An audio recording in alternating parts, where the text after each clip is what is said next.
Buenos días, Iglesia de Cristo. Dios te bendiga grandemente en esta mañana.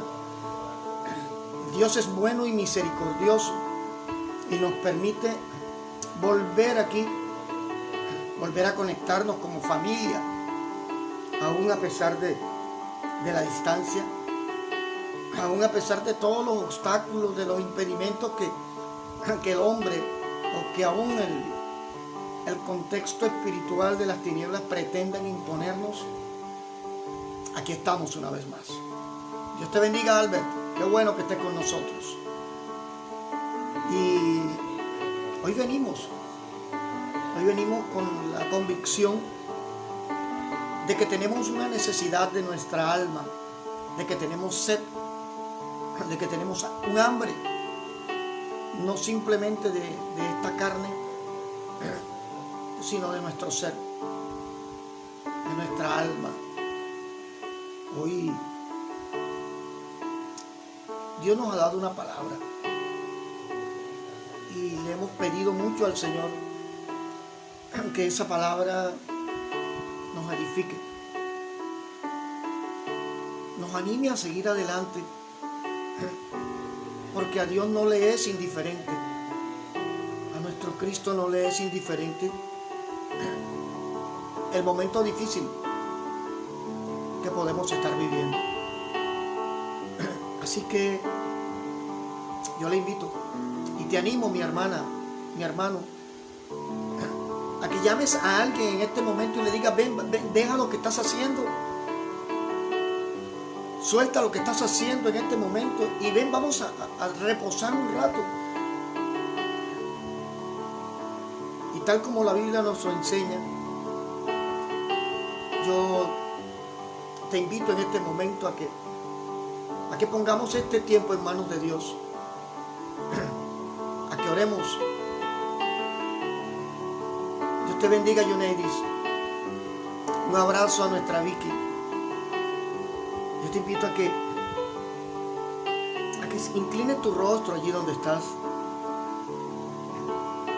a que le digamos: Padre, aquí estamos en esta hora. Y nos presentamos delante de ti,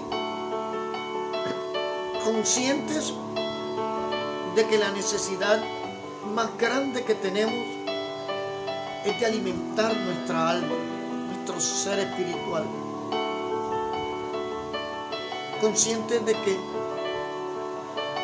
te fallamos,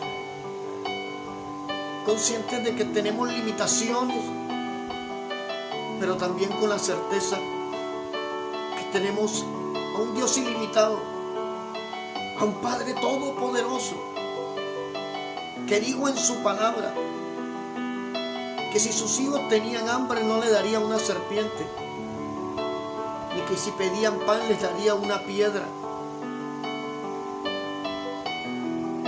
A ese Padre acudimos en esta hora a decirle: aquí estamos. Limpia nuestro corazón de todo lo que no venga de ti.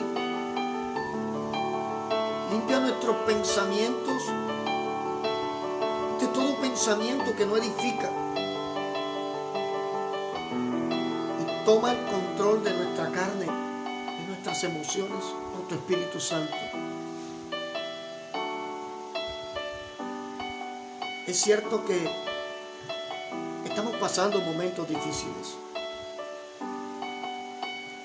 Es cierto que lo que hoy estamos viviendo no pensábamos que lo íbamos a vivir.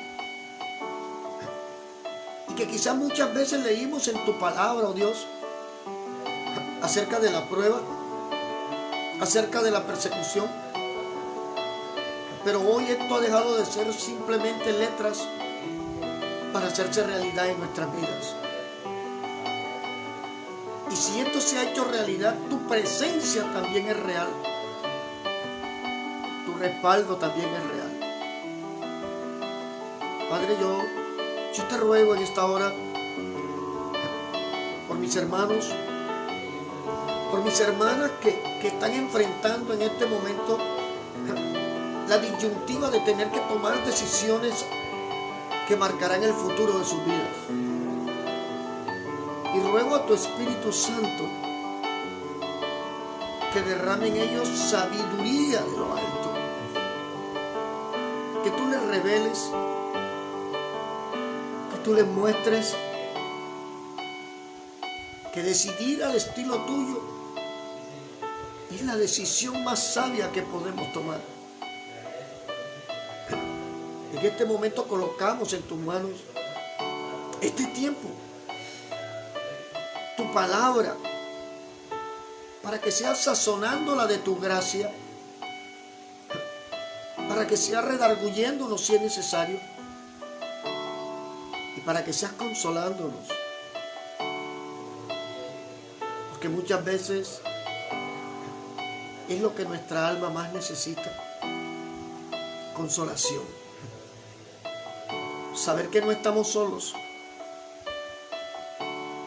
Saber que una palabra tuya aún nos puede levantar de las caídas más dolorosas o más estrepitosas que podamos haber experimentado. Hoy te damos gracias por regalarnos un día más. Y con este día, la esperanza sobre esperanza de que no somos una casualidad, sino parte de un gran propósito. Porque tú no llamas a ninguno de tus hijos por casualidad.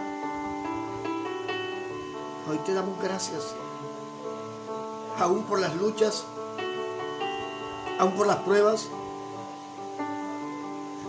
aún por aquellos que nos han dado la espalda en medio de los procesos más dolorosos y más difíciles. Porque a través de todos estos procesos hemos aprendido a depender de ti y a confiar en ti. Tu palabra dice que aunque padre y madre nos abandonaran, con todo Jehová nos recogerá. Y aquí estamos, Señor. Quizás llenos de temores, quizás llenos de angustias, de preocupaciones o de afanes, pero no solos. No solo porque nuestro Padre nos ha recogido, nos ha traído en Cristo hacia Él, y hoy podemos creer que su abrazo traerá a nosotros la paz que sobrepasa todo entendimiento. Te adoramos, Dios.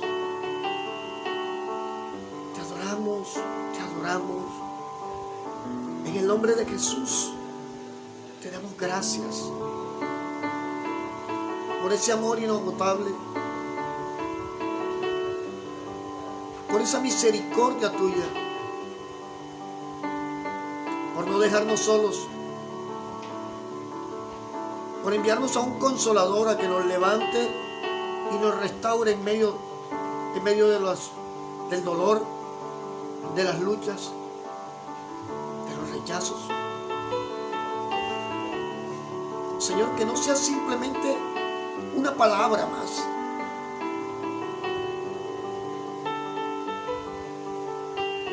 hoy reconocemos que tenemos sed de ti, hambre de ti y necesidad de ti.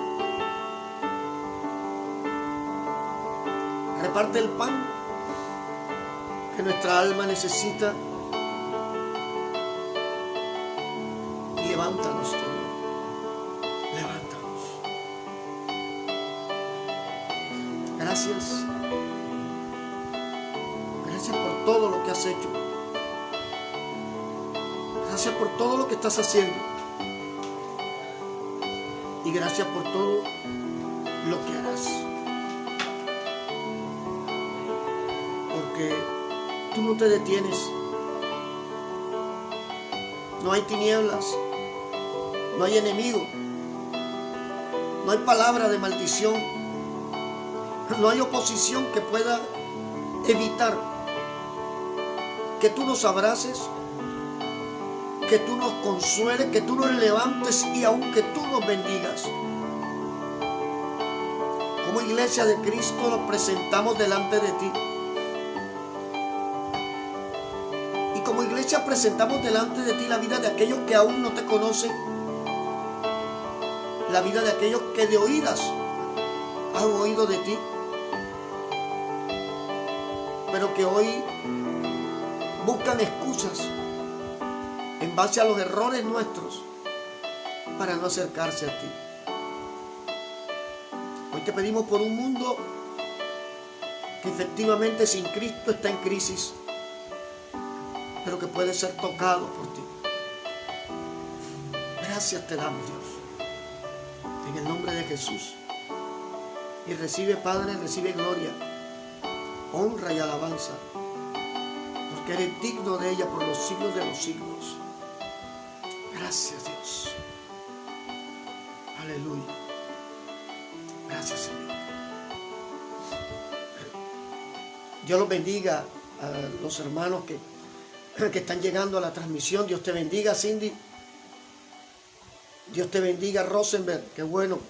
Gloria a Dios. Mi hermano Carlos, Dios te bendiga grandemente. Mi hermana Debris, Dios te bendiga grandemente. Dios es bueno. Hermana Nancy, Dios la bendiga grandemente. Hermana Gladys, bienvenida. Hermana Alicia Galván. Dani, Dios te bendiga. Un abrazo para ti, para tu familia. Sabemos que Dios está al control. Hermano Germán, varón esforzado y valiente, dice la Biblia. Vamos hacia adelante, porque aún hay batallas por enfrentar y hay una guerra por conquistar. Hermana Milena, Dios le bendiga grandemente, sierva. Vamos a la palabra en esta mañana y hoy vamos a compartir un mensaje que tiene por título Coperos. Coperos. Algunas personas me han preguntado por qué el ministerio que pastoreo se llama Ministerio Nehemías. Realmente, cuando empezamos en el ministerio, mi esposa y yo, no contemplábamos colocarle un nombre al ministerio, simplemente era la Iglesia de Cristo. Pero por cuestiones de sujeción bíblica, cuando el Estado empezó a exigir una personería jurídica, el Ministerio del Interior nos exigía un nombre. Y oramos y Dios nos regaló el nombre del ministerio Nehemías. ¿Pero por qué Nehemías? ¿Por qué la identidad con Nehemías? Nehemías fue un libro que nos impactó. Cuando leímos el libro de Nehemías, nos identificamos tanto con la visión que debe tener toda congregación. La iglesia de Cristo. La iglesia de Cristo debe ser un Nehemías. Debe ser un instrumento de restauración de Dios hacia los caídos. Ahora, Nehemías era un copero. ¿Y qué era un copero? Un copero era un oficial encargado y era de alto rango en las cortes reales y cuya tarea era servir la bebida en la mesa. A causa del temor y a causa de las conspiraciones e intrigas, esta persona debía ser considerada como una persona totalmente digna de confianza del rey al que le servía para poder mantener su posición y su cargo. Hablo de dos cosas diferentes. Una cosa es tener un cargo y otra cosa es tener una posición. Porque usted puede tener un cargo y no tener ninguna posición, porque su cargo no está ejerciendo ningún tipo de influencia en su vida o en la vida de otro. El caso de Nehemías era un copero y tenía un cargo, pero tenía una posición. Él estaba al oído del rey, él era el que hablaba con el rey en todo momento. Ahora, usted no sienta en su mesa a cualquiera. Y Nehemías estaba a la mesa del rey, estaba al lado del rey. Cada vez que el rey iba a comer, allí estaba Nehemías al lado. Ahora, como copero, Nehemías debía proteger, él tenía que cuidar los utensilios, la copa del rey, ante el riesgo de envenenamiento. Y esto requería que antes de que el rey probara vino, Nehemías tenía que servir de ese vino y probarlo él. Si el vino estaba envenenado, el primero que moría era Nehemías. Ahora, sus relaciones de confianza con el rey a menudo le daban lo que decíamos ahora, una posición de influencia, y era muy valorada. O sea que si usted quería pedirle un favor al rey, literalmente, hable con Nehemías. Todos estos requisitos implicaba que los que servían de copero eran pocos. Y los requisitos para obtener este trabajo o este cargo no se tomaban ni se llevaban a la ligera. Había que mirar, valoraban su porte, su actitud, su laboriosidad, su coraje. Había que tener coraje para tomarse un trago, pudiendo ese trago estar envenenado. ¿Ya? Y Nehemías cobra un protagonismo tremendo a nivel histórico para los judíos y a nivel espiritual para nosotros. ¿Ok? Vamos al libro de Nehemías, capítulo 2, versículo 1. Nehemías, capítulo 2, versículo 1 al 3. Nehemías está antes de Job. Nehemías, capítulo 2. Hermana Kimberly, Dios le bendiga, bienvenida. Hermana Vero, saludos a Robinson, un abrazo. Dios los bendiga. Nehemías, capítulo 2, versículo 1 al 3. Y dice la palabra de Dios. Sucedió en el mes de Nisán. El mes de Nisán para los judíos equivale al mes de abril para nosotros. En el año 20 del rey Atarjerjes. Atarjerjes era el rey de Persia.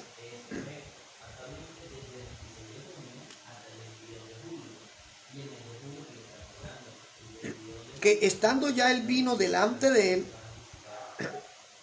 tomé el vino y lo serví al rey. Y como yo no había estado antes triste en su presencia, Ignacio, Alejandra, Dios los bendiga. Nuevamente, felicidades. Hermana Genoveva Ferrera, Dios la bendiga grandemente. Dice, como no había estado antes triste en su presencia, me dijo el rey, ¿por qué está triste tu rostro? Pues no estás enfermo. No es esto sino quebranto de corazón. Entonces temí en gran manera y dije al rey, para siempre viva el rey. ¿Cómo no estará triste mi rostro cuando la ciudad, casa de los sepulcros de mis padres, está desierta y sus puertas consumidas por el fuego? Había algo, y es lo que estaba hablando ahora en la introducción. El copero era de tal cercanía. Hermana Luz Miriam Nieto, Dios le bendiga grandemente. Era tal la cercanía del copero con el rey, que el rey identificaba el estado de ánimo de Nehemías. Ahora, hay un detalle que vale la pena entender, y es que Nehemías también estaba en el exilio. Y a pesar de que estaba en el exilio, porque el pueblo judío en ese momento estaba disperso, a pesar de su condición, Dios lo había permitido estar en una posición de privilegio, en una posición especial. Como ya lo dije, ser copero era un puesto de privilegio. Pero ¿qué motivaba la tristeza de Nehemías? ¿Por qué Nehemías estaba con su rostro decaído? Mira lo que dice Nehemías capítulo 1, versículo 5 al 9. Perdón, Nehemías capítulo 1, versículos 2 y 3. Todavía no lleguemos allá. Nehemías capítulo 1, versículos 2 y 3.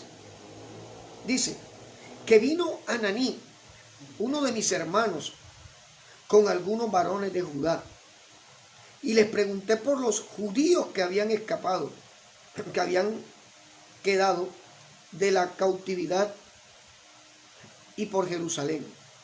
Y me dijeron, el remanente, los que quedaron de la cautividad, allí en la provincia están en gran mal y afrenta, y el muro de Jerusalén derribado y sus puertas quemadas a fuego.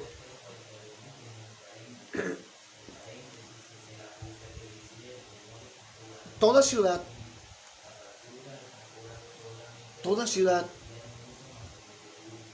en el Antiguo Testamento construía un muro alrededor de ellos. Hermano Dani Pérez, Dios le bendiga grandemente. Y ese muro le representaba a la ciudad el evitar que los enemigos vinieran y tuvieran fácilmente la opción de invadirlo.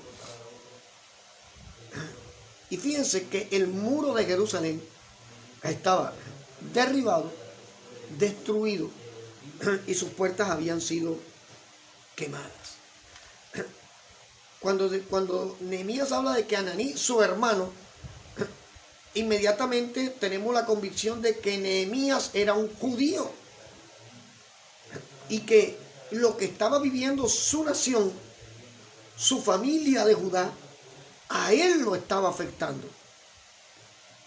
Ser un Nehemías es tener en un corazón que se duela de la necesidad de los suyos. Pero ¿qué fue lo primero que hizo Nehemías?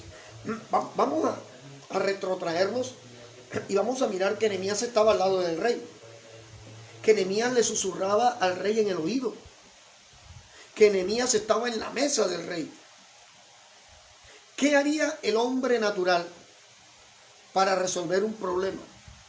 El hombre natural llegaba y le decía al rey, rey, tú sabes que yo estoy contigo en todas. Necesito que tú me ayudes. Necesito que tú me des. Necesito que tú me hagas. El hombre natural. Pero el hombre espiritual, David, Dios te bendiga, mi hermano. El hombre espiritual no hace uso de lo que haría uso el hombre natural, sino hace uso de sus armas espirituales. ¿Por qué muchos cristianos en este tiempo aún siguen quejándose, aún siguen renegando, aún siguen maldiciendo, aún siguen cuestionando por qué Dios le da a unos sí y a otros no? Porque ella tiene eso y yo no lo tengo. ¿Por qué fulano llegó y yo no llegué? Hay que revisar qué armas estás utilizando. ¿Cuál es la estrategia que estás utilizando? ¿En qué plano te estás moviendo? ¿Te estás moviendo en el plano de tus emociones o te estás moviendo en el plano del poder de Dios? Nehemías hizo algo cuando escuchó que su pueblo estaba en medio de un problema. Nehemías no salió corriendo a hablar con el rey. Nehemías hizo algo que le dio un giro a toda la situación, aunque el mismo pueblo judío estaba viviendo. ¿Qué hizo Nehemías? Vamos a Nehemías capítulo 1, versículos 5 al 9. ¿A quién fue a buscar Nehemías? ¿A la esposa del rey? ¿Al arlequín del rey? ¿Al tesorero del rey? Hermano Víctor, Dios te bendiga grandemente. ¿A quién fue a buscar Nehemías? Nehemías no fue a usar sus influencias. Nehemías fue a buscar al que sí le podía cambiar su condición, la condición de su pueblo. Por eso es que hemos sido muy incisivos y por eso somos muy persistentes en hacer el llamado al pueblo cada vez que nos reunimos a que se unan en oración por su ciudad, por su pueblo, por su familia, por su país. Porque usted y Dios en una conversación cara a cara se convierten en un ejército más que vencedor.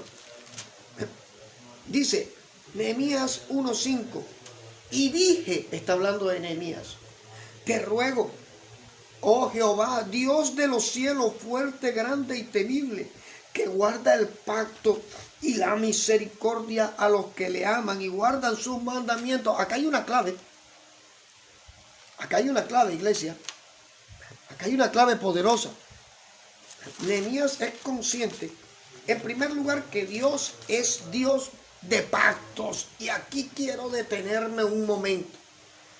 Hay hermanos y hermanas que no se dejan enseñar y que han tomado la mala interpretación de los falsos profetas y falsos apóstoles de este tiempo, de que si Dios es Dios de pactos, usted va a pactar con Dios. Y he escuchado herejías como: pastor, pacte a sus hijos con Dios para que hagan la voluntad de Dios y Dios los bendiga. Pacte a su jefe, pacte a su enemigo con Dios.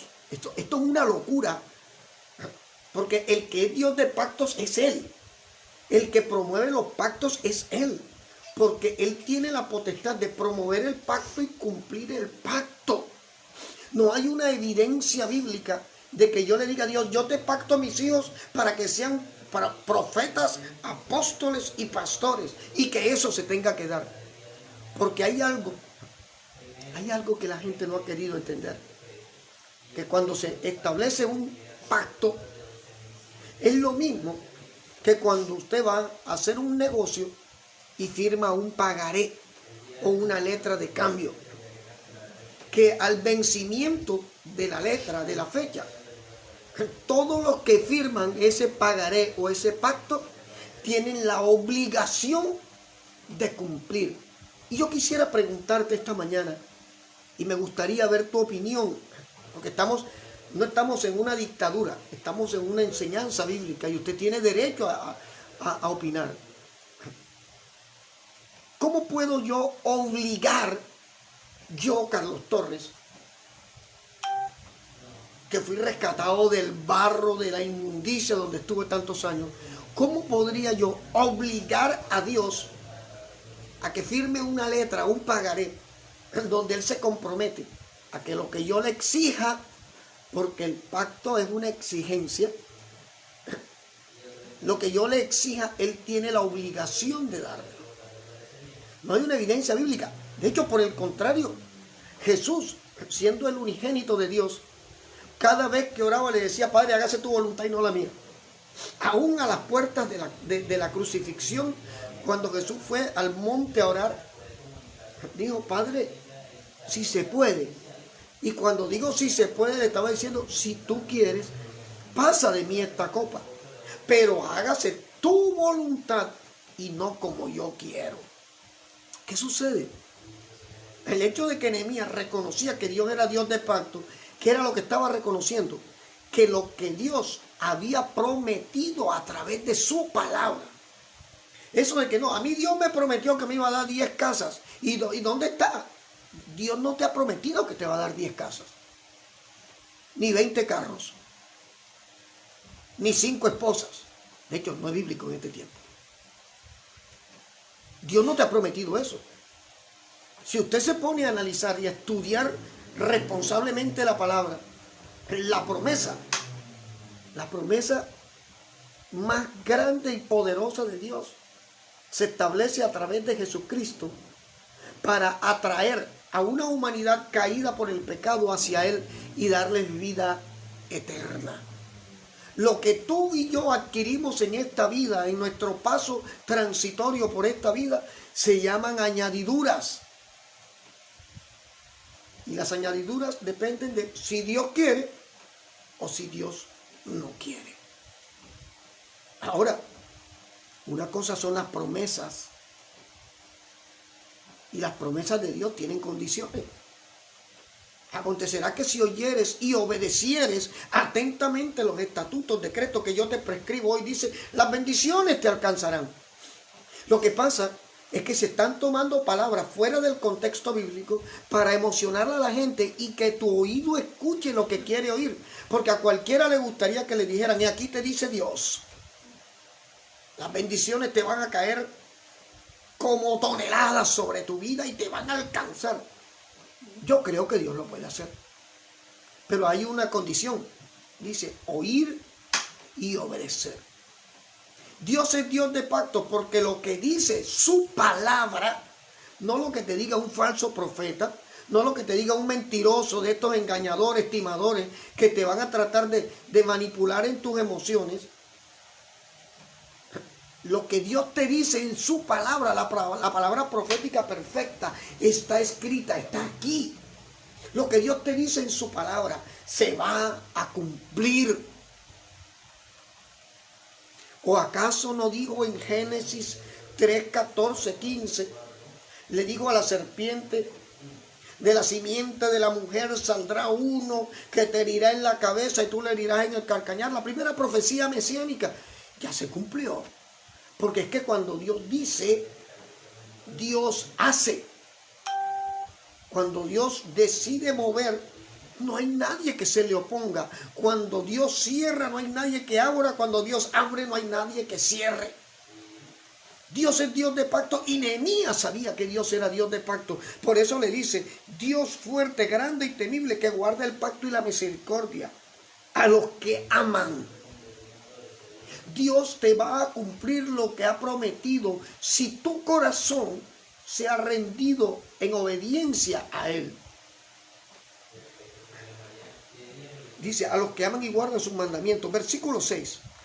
Esté ahora atento tu oído y abierto tus ojos para oír la oración de tu siervo, que hago ahora delante de ti día y noche.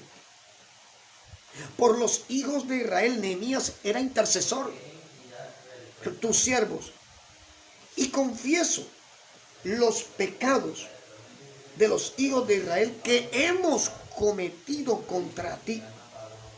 Si yo y la casa de mi padre hemos pecado, en extremo nos hemos corrompido contra ti y no hemos guardado los mandamientos, estatutos y preceptos que diste a Moisés tu siervo. Acuérdate ahora de la palabra que diste a Moisés tu siervo diciendo, escucha iglesia, si vosotros pecareis, yo los dispersaré por los pueblos. Pero si se volvieran a mí y guardaren mis mandamientos y los pusiera por obra, aunque vuestra dispersión fuera hasta el extremo de los cielos, de allí os recogeré y os traeré al lugar que escogí para hacer habitar allí mi nombre. ¿Qué está diciendo Nehemías? Nehemías está hablando con Dios, haciendo propio el pecado. Nehemías no dijo, Dios, mira a esos pecadores que te han ofendido. Él dijo, nosotros te hemos ofendido. Se llama sentido de pertenencia. Cuando usted ora y hace propio el pecado de los suyos, usted está en una posición de oración correcta.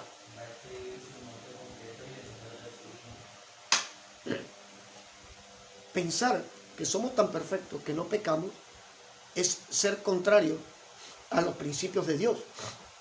La Biblia dice que el que dice que no comete pecado a Cristo pone por mentiroso.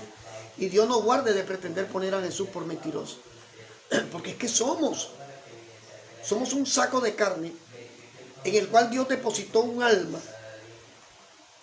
Y nuestra lucha, nuestro paso por esta vida es precisamente para que nuestra alma vaya a la eternidad con Dios.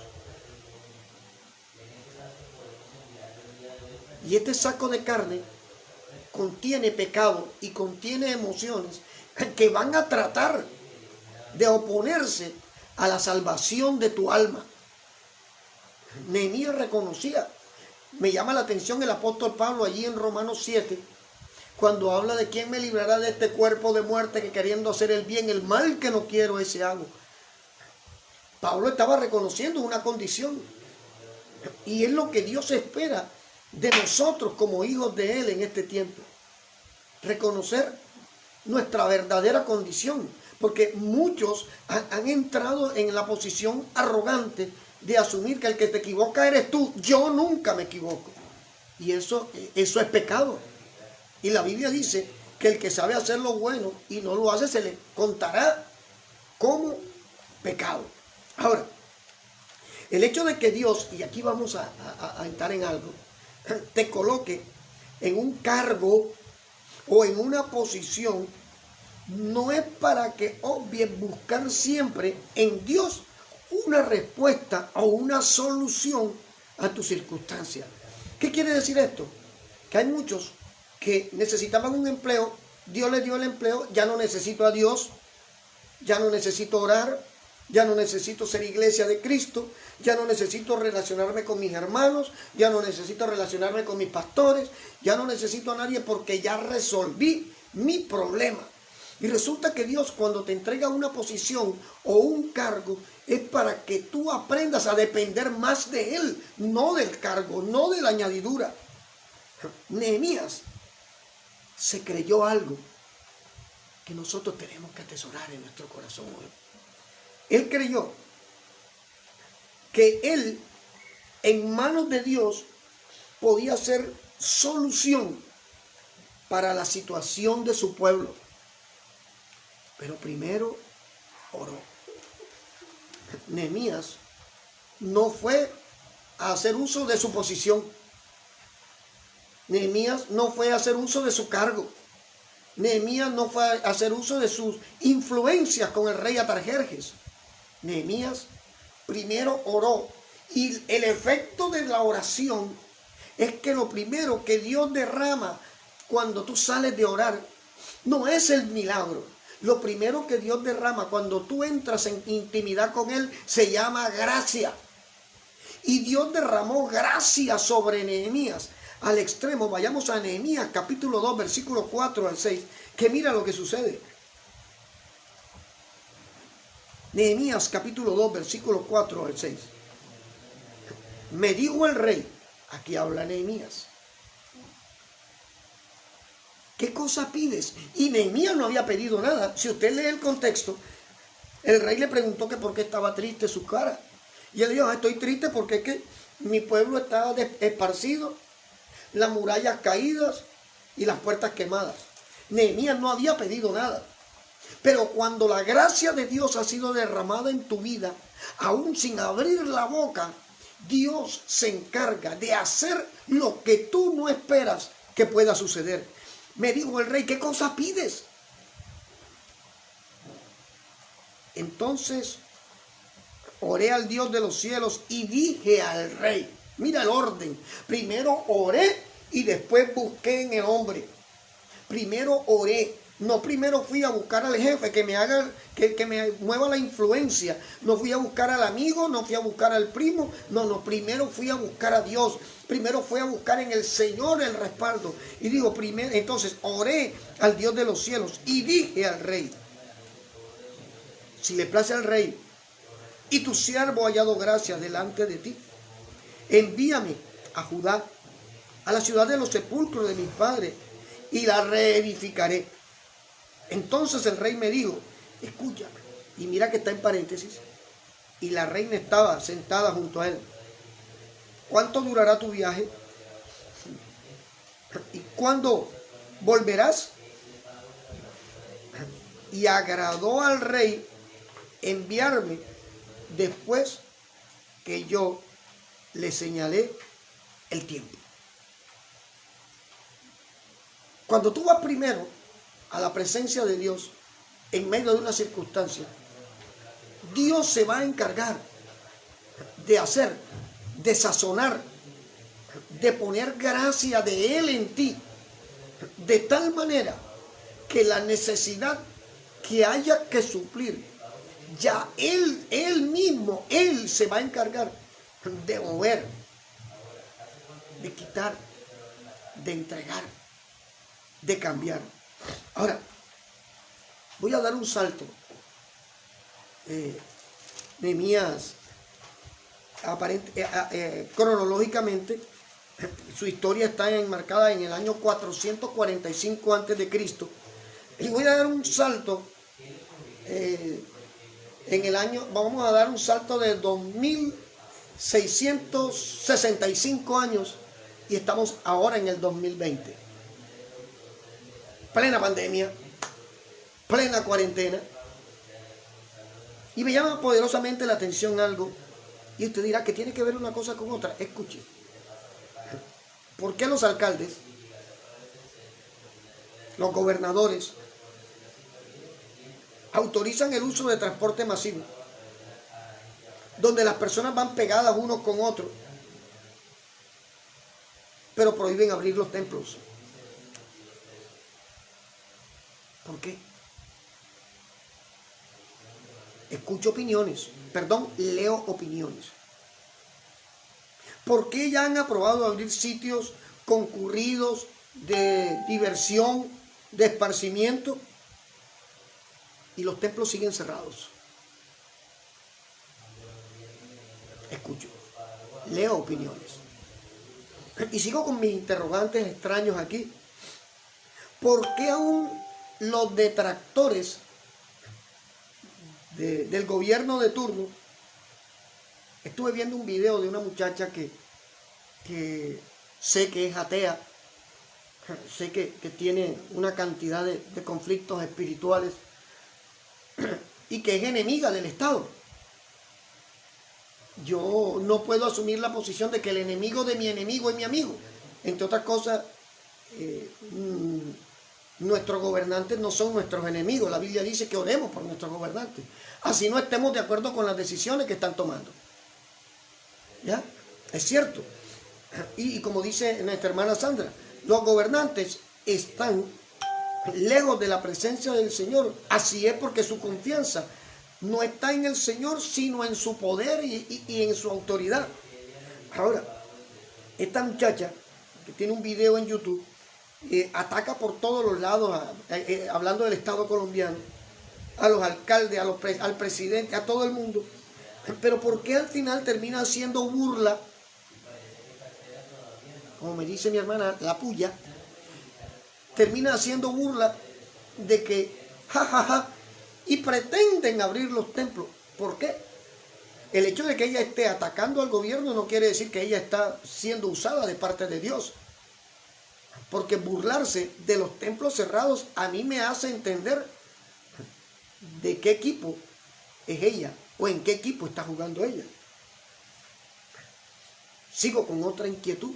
¿No será que detrás de todo lo que está sucediendo hay un mover de las tinieblas tratando de sacar ventaja? Hermana Zoe, Dios la bendiga, sierva, un abrazo. ¿No será esto que el enemigo está tratando por todos los medios de que mientras estamos encerrados, buscar la manera de sacar ventaja en el contexto espiritual?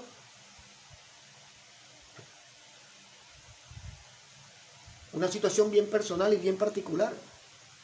¿Por qué será que los dueños de locales comerciales, a los que no son creyentes, les han ofrecido meses, les han arreglado deudas, les han ofrecido prebendas para que se queden en los locales que tienen arrendados?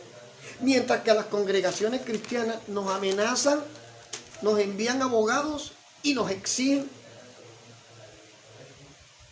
¿No será que las tinieblas creen que teniendo los templos cerrados, hermana María Rivera Delgado, un abrazo, sierva? ¿No será que las tinieblas creen que tener los templos cerrados les es conveniente a ellos?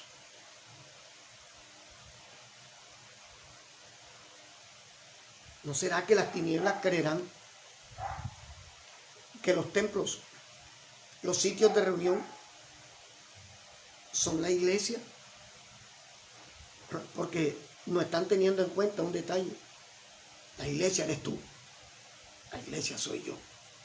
Y aunque el templo está cerrado, tú y yo somos el Nehemías que Dios ha levantado en este tiempo para propiciar un mover, para propiciar un actuar de la gloria de Dios en medio de nuestra familia, en medio de nuestras naciones. La iglesia eres tú. Nehemías se veía solo. Un hombre recibe la queja, recibe la carga, pero llevó su carga a la presencia de Dios y Dios lo lleva a la presencia del rey. Y un hombre con otro hombre, usado por Dios, propiciaron un mover de restauración en una nación. ¿Sabías tú que al único que le interesa que tú te veas sola o solo, que al único que le interesa que tú te mires al espejo y digas, ay, pobrecito, ya yo no puedo con esto, ya yo no voy a darme, no soy más de aquí? ¿Oh? ¿Y ahora quién podrá ayudarme? El chapulín colorado no está en el tercer cielo, ¿oíste? Nosotros tenemos los recursos del reino de los cielos a nuestro favor. El asunto es que nuestra naturaleza caída, hermano José Luis Reyes, Dios te bendiga, nuestra naturaleza caída va a estar tratando de pelear todo el tiempo para poder imponerse y decir, yo logré la solución, yo logré la provisión, yo hice. Tú y yo no hacemos nada si Dios no está en el asunto, porque la gloria de todo lo que sucede en nuestras vidas debe ser y será siempre para aquel que desde los cielos toma control de nuestras cargas en la tierra.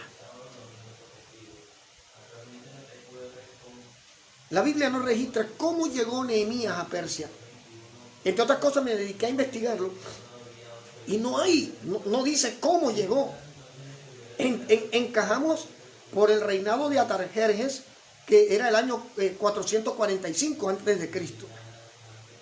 La Biblia tampoco registra cómo un judío desterrado llega a convertirse en el hombre de confianza del rey Atarjerjes.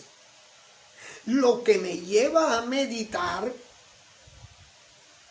que quizás Nehemías experimentó en sí mismo lo mismo que José en Egipto, gloria a Dios, o Daniel en Babilonia.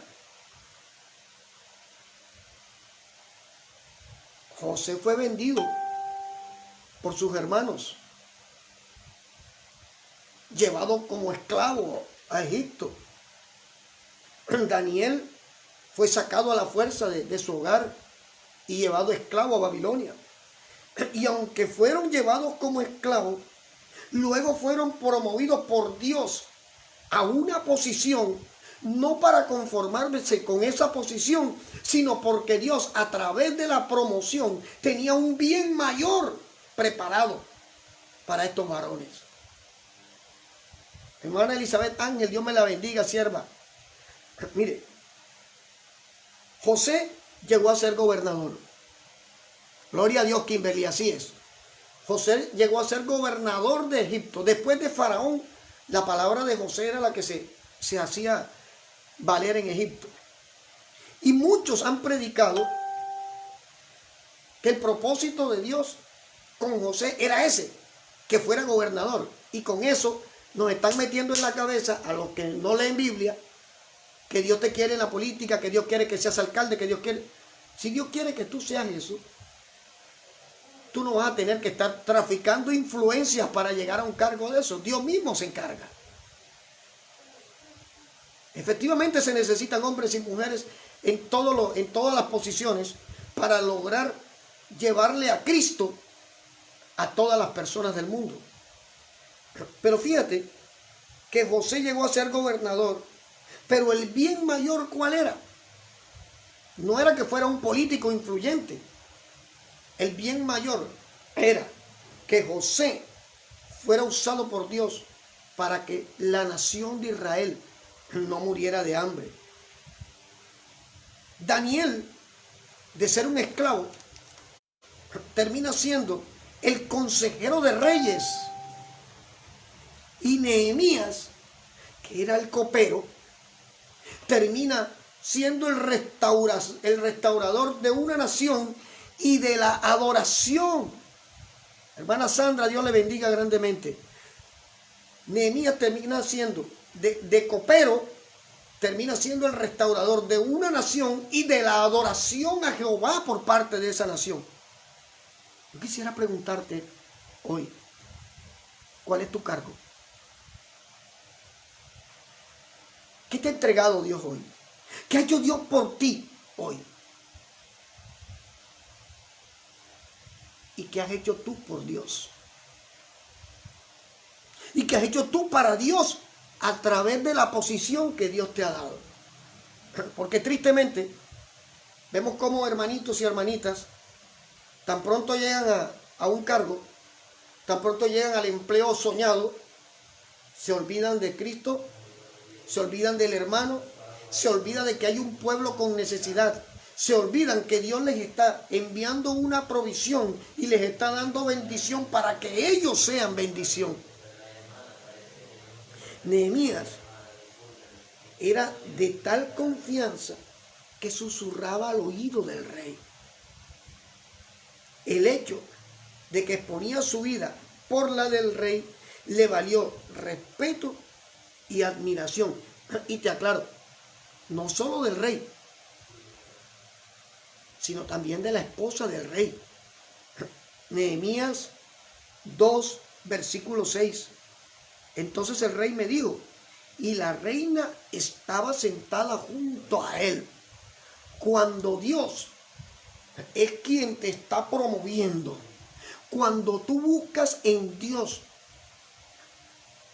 su respaldo y su gracia, no va a haber alguien que pueda oponerse al propósito mayor para el que Dios te escogió.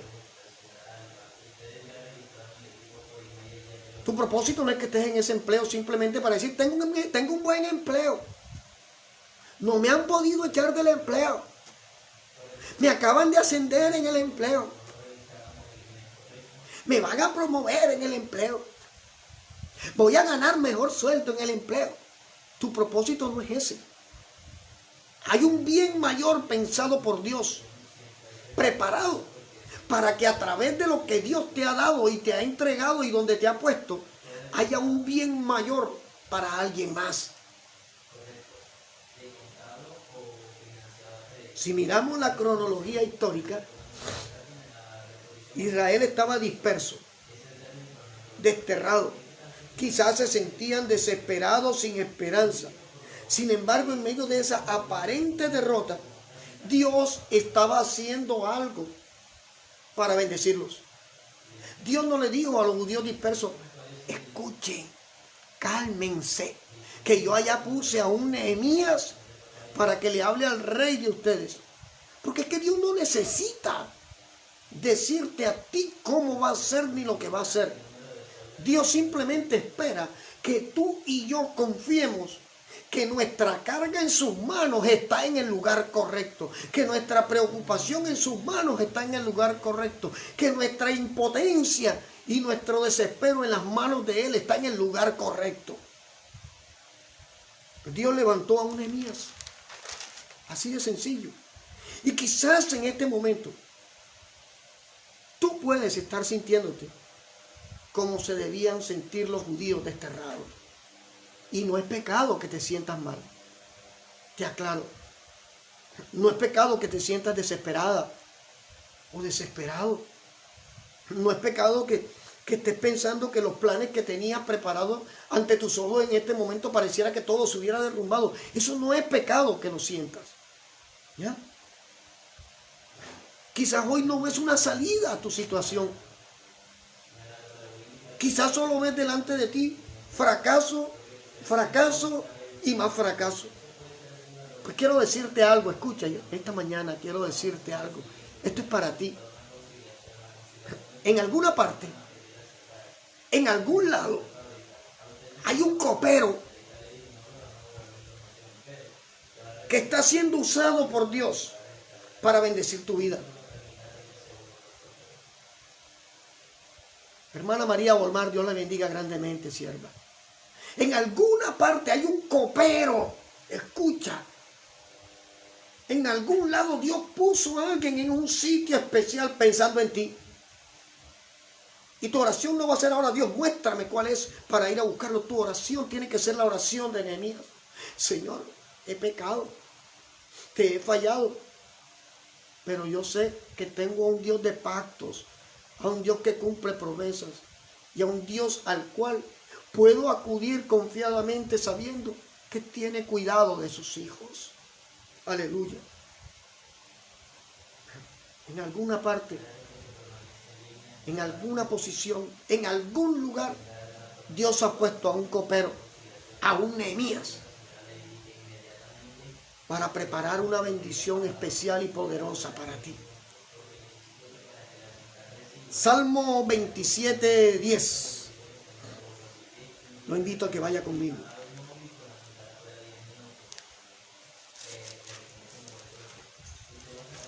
Salmo 27, 10. Aunque mi padre y mi madre me dejaran, con todo Jehová me recogerá. No importa que tú no veas a nadie alrededor tuyo, Dios está contigo. Hay una canción bien preciosa que dice que aunque no lo veo, lo puedo sentir. Y esa es nuestra realidad. Nuestro Padre quizás no lo veremos físicamente, pero está con nosotros. Su Espíritu está en nosotros. Su gloria camina con nosotros. Su gloria se mueve a favor de nosotros. Su poder está dispuesto en todo tiempo a hacer algo a favor de sus hijos, de los que confían en que Él lo va a hacer. ¿Sabías que Jesús no solo es carpintero, no solo es abogado, también es copero? Nehemías es tipo de Cristo. Ser copero era ser tipo de Cristo. Él habla, Jesús hoy habla al oído de nuestro Padre, de nuestro Rey de Reyes, acerca de ti, acerca de tus conflictos, acerca de tus luchas y aún acerca de tus caídas. Primera de Juan, ya vamos a terminar, capítulo 2. Primera de Juan, capítulo 2, versículo 1 y 2. Y dice la palabra de Dios: hijitos míos, Dios te bendiga, Humberto. Hijitos míos, estas cosas les escribo para que no pequen. Pero si alguno hubiere pecado, abogado, por eso te decía, Jesucristo no solamente era carpintero, también es abogado. Abogado tenemos para con el Padre, a Jesucristo el justo. Y Él es la propiciación por nuestros pecados, y no solamente por los nuestros, sino también por los de todo el mundo. Por eso es que cuando tú oras, en vez de cuestionar, juzgar y condenar a aquel que no tiene a Cristo, empiezas a interceder, a hacer propio el pecado del otro en tu vida, a clamarle a Dios como si aquella persona estuviera orando. Eso es otra cosa. Porque tú no puedes decir, yo pacto a mi vecino con Dios. Eso no es bíblico, eso no existe. Eso es pura palabrería barata de este tiempo que se oye bonita, pero que no tiene efecto bíblico. Porque el hecho de que yo pacte a mis hijos o pacte a mi vecino con Cristo no evita que mis hijos o que mi vecino deben tomar una decisión personal para seguir a Jesús. Entonces, aquella canción de de Rubén Blades y Willy Colón, el padre Antonio y su monaguillo Andrés, tendría el peso más bíblico de la historia. Que decía, si Dios conecta a uno, conecta a 10. Entonces yo me convierto, pacto a mis hijos, a mi esposa, y listo, automáticamente ya todo se hizo. Esto no funciona así. La salvación es un acto personal y voluntario. La decisión de seguir a Cristo es un acto personal y locura. Eso es como regar la sangre de Cristo. Riego la sangre en la puerta de mi casa para que la brujería no entre. Me pongo la armadura de la fe. Si usted se la pone, no la tenía, usted está mal, usted está grave. Porque estamos hablando de cosas que son totalmente un contexto espiritual. Juan, acabamos de leer que dijo que Jesús era la propiciación, que quiere decir que Él derramó su sangre para hacernos a nosotros justos delante de Dios. Una sola vez, dice Hebreos. La armadura es espiritual. De hecho, la armadura no existe que usted puede arrancarse el casco o me pongo mal la coraza. Pablo, cuando estaba preso, vio a los soldados romanos y tiene la revelación de lo que era la armadura de la fe. Pero la armadura no es un vestido que usted se quita y se pone. Jesús, carpintero, nos toma como a un mueble y empieza a tallar en nosotros a un nuevo ser, a una nueva Sandra, a un nuevo Carlos, a un nuevo Humberto, a un nuevo Ignacio, a una nueva Alejandra, a una nueva Judith. El carpintero trabajando en nosotros el mueble. Jesús, el abogado, intercediendo ante nuestro Dios, nuestro gran Rey, hablándole al oído como copero para que a través de Él haya gracia en nuestra vida. Y allí el porqué, cuando nosotros oramos, decimos, Padre, en el nombre de Jesús. Porque lo que dijo el carpintero, abogado, copero le pide al Padre, el Padre no se lo niega. Tú eres copero. Tú eres copera, aunque no te hayas dado cuenta. Dios te ha colocado en un lugar especial. Dios te ha dado una posición especial. No para que te ufanes, sino con un propósito, y que muchos quizás aún no se han atrevido a preguntarle a Dios, ¿cuál es el propósito? ¿Para qué me tienes en esta empresa? Tú estás llamado a ser copero. Tú estás llamado a interceder por la gente pecadora que está al lado tuyo, por los homosexuales, por la lesbiana, por el ladrón. Ora por ellos. No lo juzgues, porque eso lo hace el mundo natural. Tú estás donde Dios te llevó, donde te ha sostenido todo este tiempo. No es simplemente para que pelees con tu jefe mostrándole que tú eres poderosa en Dios. No. Dios te ha puesto en un lugar con un propósito superior a lo que tus ojos ven. Simplemente empieza a dejar que Dios te use conforme a ese propósito que tienes. Eres copera y eres copero. Génesis capítulo 12, versículo 2. Génesis 12, versículo 2. Vilma Pavón de Cristo, Dios le bendiga, mi hermana. Génesis 12, 2. Vamos a leerlo desde el 1 para que no digan que la saqué de contexto. Pero Jehová había dicho a Abraham, vete de tu tierra y de tu parentela y de la casa de tu padre a la tierra que te mostraré. Y haré de ti una nación grande. Y te bendeciré, engrandeceré tu nombre y serás bendición. Mira, Dios manda a salir a Abraham y le dice, yo te voy a bendecir. Pero tu bendición no es para que tú la estanques. No es para que tú la atesores. No es para que le pongas un candado. No es para que evites que otro la vea. Tu bendición es para tú ser bendición para otros. Y el gran propósito y la gran victoria de Abraham fue entender eso. Que él era bendición. porque había recibido bendición. Ser copero es ser bendición para otros. Ser copero es tener intimidad con tu Rey, con Cristo. Ser copero es tener un corazón dispuesto para servir. Ser copero es tener un corazón dispuesto para dar.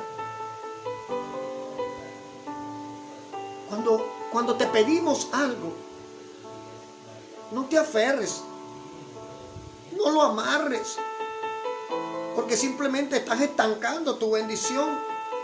Cuando alguien llega a pedirte algo, despójate. La Biblia dice que es más bienaventurado dar que recibir. Porque si te amarras a lo poco que estás viendo como si fuera tu gran tesoro, estás obviando el propósito mayor que Dios tiene para tu vida. Ser copero es tener el equilibrio necesario para no aferrarte a la añadidura temporal, sabiendo que siempre Dios habrá preparado algo más grande para ti. ¿Dónde estás en este momento? No es el propósito final. A donde has logrado llegar en este tiempo, dale la gloria a Dios, sí, por supuesto. Pero no te estanques. Hay un propósito mayor a través de esa posición y de ese lugar que Dios te ha entregado. En el nombre de Jesús, hoy te invito a que te rindas, a que por favor hagas un alto un momento y le pidas al Espíritu Santo que examine tu corazón sin temores, sin vergüenzas, sin angustias, sin afanes. Y te invito a que allí donde estás nos acompañes en una oración. Y vamos a orar en este momento y vamos a tomar como propio el pecado de la gente que nos rodea. Los errores de las personas que están a nuestro alrededor. Vamos a llevarlos a la presencia de Dios. A reconocer que ellos necesitan de ese Padre de propósitos perfectos y de movimientos perfectos. Vamos a orar. Padre, en el nombre de Jesús, aquí estamos una vez más. Hemos vivido momentos difíciles. Algunos hemos tenido que derramar lágrimas en medio de este tiempo.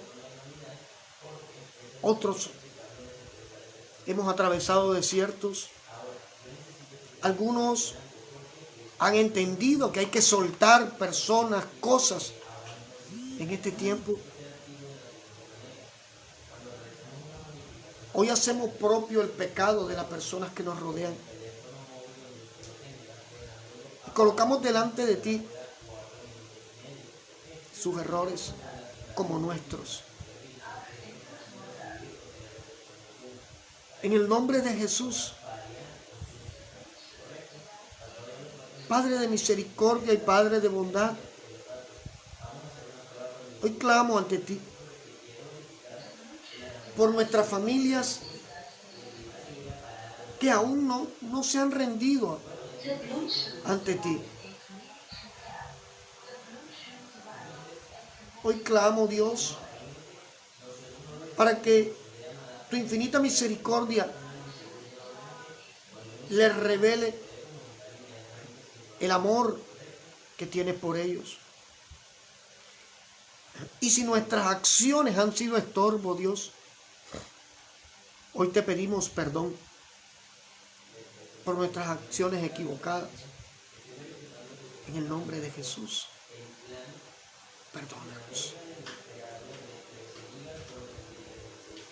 Perdónanos, Señor. Perdónanos. Hoy coloco mi vida delante de ti. Y te pido que me permitas ser ese copero. Esa copera usada por ti. Para que otro reciba bendición. Para que otro reciba provisión. Para que otro reciba revelación.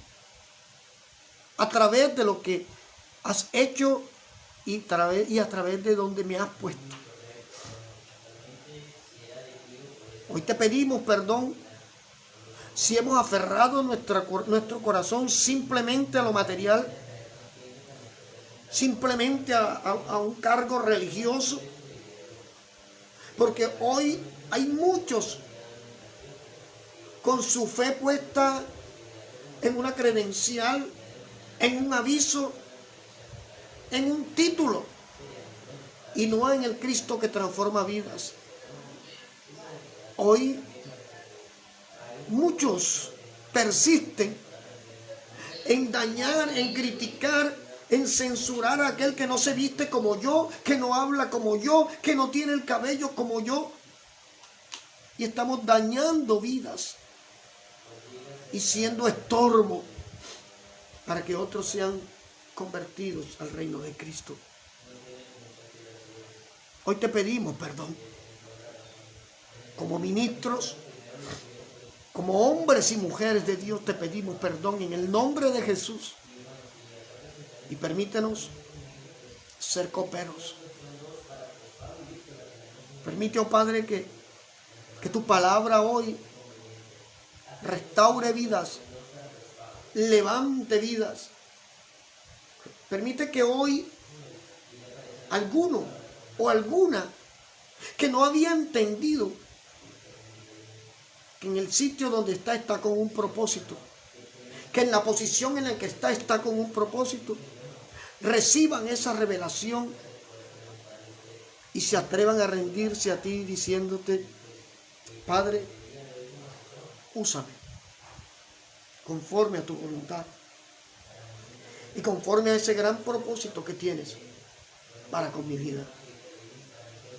Hoy en el nombre de Jesús te damos gracias, Señor, por todo lo que has hecho y por todo lo que vas a hacer, porque no te detienes.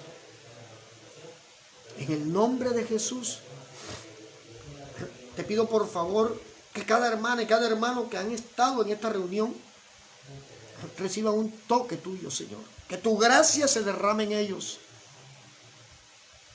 y se derrame en todo aquel que reciba esta palabra.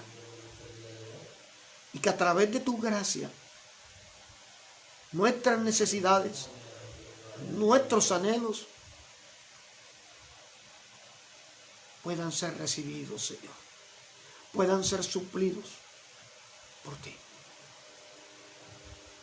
Hoy en el nombre de Jesús, te pedimos que despiertes, Padre, a aquellos que persisten en dormir en medio de todo este proceso que atraviesa tu iglesia. Aquellos que persisten en estar distraídos en su pecado. Aquellos que persisten en seguir añorando ese pasado que saben que no les edificó. Hoy te pedimos en el nombre de Jesús por sus vidas, que les levantes y que les animes a levantarse, a caminar y a depender de ti. En el nombre poderoso de Jesús, hoy te damos gracias por este tiempo. Y Padre, por favor, conforme dijo el salmista, aunque padre y madre nos dejaran, recógenos con todo, con nuestros errores y virtudes, con nuestra abundancia o escasez, con nuestra humildad o arrogancia. Con todo recógenos, porque si tú nos recoges, sabemos que seremos transformados en alguien diferente. Hoy nos rendimos a ti y te pedimos en el nombre de Jesús, sigue creyendo, sigue trabajando, síguete moviendo en nuestras vidas. Gracias te damos por este tiempo, Dios, en el nombre poderoso de Jesús. Amén y amén. Iglesia, gracias mi hermano. Gracias mi hermana. Gracias por estar aquí con nosotros. Por atreverte a apartar un tiempo para hacerte uno con nosotros. Gracias. De verdad. Y si en algo te hemos fallado, mi hermano, mi hermana, perdónanos. Ora por nosotros. Atrévase. Atrévase a intentarlo al estilo de Cristo. Atrévase a poner al servicio de Cristo y de su obra esa posición en la que Dios te ha colocado. Ese cargo, ese ministerio. Atrévase a colocarlo en manos de Dios. Hacer bendición, así como Dios ha sido bendición para tu vida. Muchas gracias. Y si esta palabra ha sido de bendición para ti, compártela. Da por gracia lo que has recibido por gracia. Y seguimos adelante. Cuídate mucho. Ora mucho. Porque aunque los tiempos sean difíciles, en Cristo, recuerda, somos más que vencedores. Dios te bendiga. Dios te guarde. Y hasta la próxima. Dios permita que pronto volvamos a vernos. Gloria a Dios.